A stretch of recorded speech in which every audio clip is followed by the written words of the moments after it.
ಹಿರೇಹಾಳ್. ಇನ್ನು 9ನೇ ರಾಶಿ ಧನುರ್ರಾಶಿ. ಗುರು ವರ್ಷಾರಂಭದಿಂದ ದಿನಾಂಕ 2/6/2026 7ನೇವನಾಗಿ ಮಿಥುನ ರಾಶಿಯಲ್ಲಿದ್ದು, ಈ ಅವಧಿಯಲ್ಲಿ ವೃತ್ತಿಪರ ಹಾಗೂ ವೈಯಕ್ತಿಕ ಸಂಬಂಧಗಳಲ್ಲಿ ಒಪ್ಪಂದಗಳ ವ್ಯವಹಾರ ಸಂಬಂಧಿ ಚಟುವಟಿಕೆಗಳು ಪ್ರಬಲವಾಗಿ ಬೆಳೆಯುತ್ತವೆ. ದಂಪತಿಯ ಜೀವನದಲ್ಲಿ ಸಮಾಧಾನಯುತ ಸಹಕಾರ ದೊರೆಯುವ ಸಾಧ್ಯತೆ ಇದೆ. ಹೊಸ ಸಂಪರ್ಕಗಳು, ಒಪ್ಪಂದಗಳು, ವ್ಯಾಪಾರಿಕ ನಿಟ್ಟಿನಲ್ಲಿ ಉತ್ತಮ ಅವಕಾಶಗಳು ಸಿಗುತ್ತವೆ. ಆದಾಗ್ಯೂ ಸ್ಪರ್ಧಾತ್ಮಕ ಪರಿಸ್ಥಿತಿ ಎದುರಿಸಬೇಕಾಗುತ್ತದೆ. ಆರೋಗ್ಯದಲ್ಲಿ ಒತ್ತಡ, ಮಾನಸಿಕ ಕಳವಳ ಮತ್ತು ಕೆಲಸದ ಒತ್ತಡ ಉಂಟಾಗುವ ಒಬ್ಬದೇ ತೀವ್ರವಾಗಬಹುದು. ಆದರೆ ಧೈರ್ಯ ಮತ್ತು ಶ್ರಮದಿಂದ ಈ ಅಡಚಣೆಗಳನ್ನು ದಾಟಲು ಸಾಧ್ಯ. ಮುಂದೆ ದಿನಾಂಕ 2/6/2026 31/10/2026 8ನೇ ಕರ್ಕ ರಾಶಿಯಲ್ಲಿದ್ದು, ಈ ಸಮಯದಲ್ಲಿ ಆಂತರಿಕ ಶಕ್ತಿಯ ಪರಿಶೀಲನೆ, ಆರ್ಥಿಕ ಲೆಕ್ಕಪತ್ರದ ಪುನರ್ ಪರಿಶೀಲನೆ, ಪಾರಂಪರಿಕ ಹಕ್ಕುಗಳ ವಿಷಯಗಳ ಪ್ರಾಮುಖ್ಯತೆ ಪಡೆಯುತ್ತದೆ. ಕುಟುಂಬದ ಗುಪ್ತ ವಿಷಯಗಳು, ಪಿತೃಭಕ್ತಿಯ ಕಾರ್ಯಗಳು ಗಮನಾರ್ಹವಾಗುತ್ತವೆ. ಆರೋಗ್ಯದ ತೊಂದರೆಗಳು, ಹೃದಯ ಸಂಬಂಧಿ ಅಡಚಣೆಗಳು ಸಂಭವಿಸಬಹುದು. ಆದರೂ ಶ್ರದ್ಧೆ ಮತ್ತು ಸಮರ್ಪಿತ ಪ್ರಯತ್ನದಿಂದ ಈ ಸಮಯವನ್ನು ತಾಳುವುದು ಉತ್ತಮ. ಕಠಿಣ ಪರಿಶ್ರಮದಿಂದಲೇ ಗಾಢವಾದ ಅನುಭವ ಮತ್ತು ಪಾಠಗಳು ಸಿಗುತ್ತವೆ. ಇದರಿಂದ ವ್ಯಕ್ತಿತ್ವ ಬೆಳವಣಿಗೆಗೆ ಸಹಕಾರ ಲಭಿಸುತ್ತದೆ. ಮುಂದೆ 31 ಅಕ್ಟೋಬರ್ 2026 24 ಜನವರಿ 2027 9ನೇವನಾಗಿ ಸಿಂಹರಾಶಿಯಲ್ಲಿದ್ದು, ಈ ಸಮಯದಲ್ಲಿ ಧಾರ್ಮಿಕ ಚಟುವಟಿಕೆಗಳು, ವಿದ್ಯಾಭ್ಯಾಸದಲ್ಲಿ ಸುಧಾರಣೆ ಮತ್ತು ಉನ್ನತ ಶಿಕ್ಷಣದ ಅವಕಾಶಗಳು ಉತ್ತಮವಾಗುತ್ತವೆ. ವಿದೇಶಿ ಸಂಪರ್ಕಗಳು ವೃದ್ಧಿಯಾಗುವ ಸಮಯ. ಪೋಷಕರು, ಗುರುಗಳು ಮತ್ತು ಹಿರಿಯರಿಂದ ಮಾರ್ಗದರ್ಶನ ದೊರೆಯುತ್ತದೆ. ಧಾರ್ಮಿಕ ಯಾತ್ರೆಗಳು, ಪಾಠಶಾಲಾ ಅಥವಾ ವಿಶ್ವವಿದ್ಯಾಲಯ ಪ್ರವೇಶಗಳು, ಧರ್ಮಶಾಸ್ತ್ರ ಅಧ್ಯಯನ ಮೊದಲಾದ ಕೆಲಸಗಳಲ್ಲಿ ಯಶಸ್ಸು ಸಿಗುವ ಯೋಗ.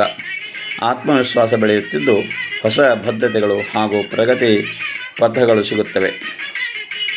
ಆದರೆ ಅಹಂಕಾರದಿಂದ ದೂರ ಹೋಗಿ ಶ್ರದ್ಧೆ ಮತ್ತು ಸಮರ್ಪಣೆಯಿಂದ ಮುನ್ನಡೆಯುವುದು ಮುಖ್ಯ. ಮುಂದೆ ವಕ್ರಿಯಾಗಿ ವರ್ಷಾಂತದವರೆಗೆ 8ನೇವನಾಗಿ ಪುನಃ ಕರ್ಕರಾಶಿಯಲ್ಲಿರುವನು. ಈ ಸಮಯದಲ್ಲಿ ದೀರ್ಘಕಾಲೀನ ಸಮಸ್ಯೆಗಳ ಪರಿಹಾರ, ಪಾರಂಪರಿಕ ಬಂಡವಾಳದ ವ್ಯವಹಾರಗಳು, ಕುಟುಂಬದ ಗುಪ್ತ ವಿಷಯಗಳು ಪರಿಹಾರ ಪ್ರಮುಖವಾಗುತ್ತದೆ. ಪೋಷಕರ ಆರೋಗ್ಯದ ಕಡೆ ಹೆಚ್ಚು ಗಮನ ಹರಿಸಬೇಕು.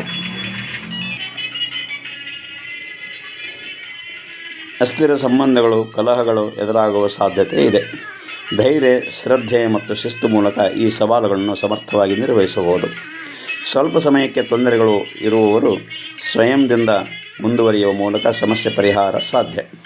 ಆಂತರಿಕ ಶಕ್ತಿ ಮತ್ತು ಧರ್ಮಪಾಲನೆ ಪ್ರಮುಖ ಸಾಧನ.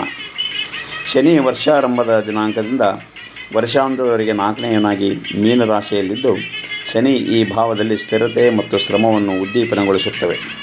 ಮನೆಯ ಪರಿಸ್ಥಿತಿಯಲ್ಲಿ ಶಾಂತಿ, ಆಸ್ತಿಪೂರ್ವಕ ವ್ಯವಹಾರಗಳಲ್ಲಿ ಎಚ್ಚರಿಕೆ ಅಗತ್ಯ. ಪೋಷಕರ ಆರೋಗ್ಯದ ಮೇಲ್ವಿಚಾರಣೆ ಮಾಡುವುದು ಮುಖ್ಯ. ಮಕ್ಕಳ ಬೆಳವಣಿಗೆ, ಶಿಕ್ಷಣದಲ್ಲಿ ಸಮರ್ಪಿತ ಶ್ರಮ, ನಿರಂತರ ಪರಿಶ್ರಮದಿಂದ ಯಶಸ್ಸು ಸಿಗುತ್ತದೆ. ಹಣಕಾಸಿನ ವ್ಯವಸ್ಥೆಯಲ್ಲಿ ಜಾಗರೂಕತೆ ಅಗತ್ಯ. ವೈಯಕ್ತಿಕ ದೃಷ್ಟಿಯಿಂದ ಶ್ರದ್ಧೆ ಮತ್ತು ಶಿಸ್ತು ಪಾಲನೆ ಮೂಲಕ ದೀರ್ಘಾವಧಿ ಸುಧಾರಣೆ ಸಂಭವಿಸುತ್ತದೆ. ಶ್ರಮಕ್ಕೆ ಪ್ರತಿಫಲ ದೊರೆಯುವ ಕಾಲ.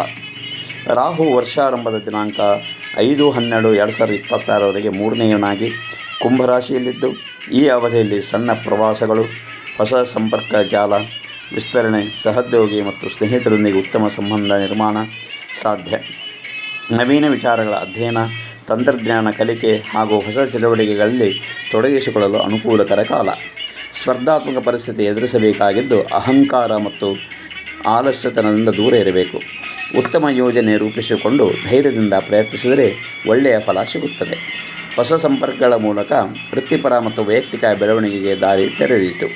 ಮುಂದೆ 5/12/2026 ವರ್ಷಾಂತದವರೆಗೆ 2ನೇವನಾಗಿ ಮಕರ ರಾಶಿಯಲ್ಲಿದ್ದು, ಈ ಅವಧಿಯಲ್ಲಿ ಆರ್ಥಿಕ ಚಟುವಟಿಕೆಗಳು ವೃದ್ಧಿಯಾಗುತ್ತವೆ. ಕುಟುಂಬದಲ್ಲಿ ಆಸ್ತಿ ಸಂಬಂಧಿ ವ್ಯವಹಾರಗಳು ಚರ್ಚೆಯಾಗಿ ಬರುವ ಸಾಧ್ಯತೆ. ವೃತ್ತಿಪರ ಜೀವನದಲ್ಲಿ ಹೆಚ್ಚುವರಿ ಹೊಣೆಗಾರಿಕೆಗಳು ಬಂದರೂ ಸಹ ಸಮರ್ಥ ನಿರ್ವಹಣೆ ಮತ್ತು ಶ್ರಮದಿಂದ ಯಶಸ್ಸು ಸಾಧ್ಯ.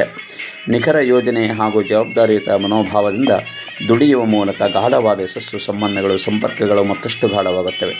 ಆದರೆ ಅನಾವಶ್ಯಕ ವ್ಯಯ ತಪ್ಪಿಸುವುದು ಮುಖ್ಯ. ವಿದ್ಯಾರ್ಥಿಗಳು ಈ ವರ್ಷವು ಅಧ್ಯಯನ, ಜ್ಞಾನಾರ್ಜನೆ, ಧಾರ್ಮಿಕ ಚಟುವಟಿಕೆಗಳು, ಪ್ರವಾಸ ಮತ್ತು ಹೊಸ ವಿಷಯ ಕಲಿಕೆಯ ದೃಷ್ಟಿಯಿಂದ ಉತ್ತಮವಾಗಿದೆ. ಆತ್ಮವಿಶ್ವಾಸ ಮತ್ತು ಶ್ರದ್ಧೆಯಿಂದ ಮುಂದುವರಿಯುವ ಮೂಲಕ ವಿದ್ಯಾಭ್ಯಾಸದಲ್ಲಿ ಯಶಸ್ಸು ಸಾಧಿಸಬಹುದು. ಸವಾಲುಗಳ ಮುಂದಿರುವ ಧೈರ್ಯದಿಂದ ಮುನ್ನಡೆದು ಸಮರ್ಪಿತ ಶ್ರಮದಿಂದ ಉತ್ತಮ ಫಲ ದೊರೆಯುತ್ತದೆ. ನೌಕರದಾರರಿಗೆ ವೃತ್ತಿಯಲ್ಲಿ ಹೊಸ ಜವಾಬ್ದಾರಿಗಳ ಪ್ರಗತಿ ಮತ್ತು ಮಾನ್ಯತೆಯ ವೃದ್ಧಿಯ ಯೋಗ. ಸಹೋದ್ಯೋಗಿಗಳೊಂದಿಗೆ ಸಕಾರಾತ್ಮಕ ಸಂಬಂಧ ನಿರ್ಮಿಸಿ ಶ್ರದ್ಧೆಯಿಂದ ಶಿಸ್ತುಬದ್ಧವಾಗಿ ಕೆಲಸ ಮಾಡಿದರೆ ದೀರ್ಘಾವಧಿಯಲ್ಲಿ ಸಾಧನೆ ಸಾಧ್ಯ. ಧೈರ್ಯದಿಂದ ಸಮಸ್ಯೆಯನ್ನು ದಾಟಿ ಮುಂದುವರಿಯಿರಿ.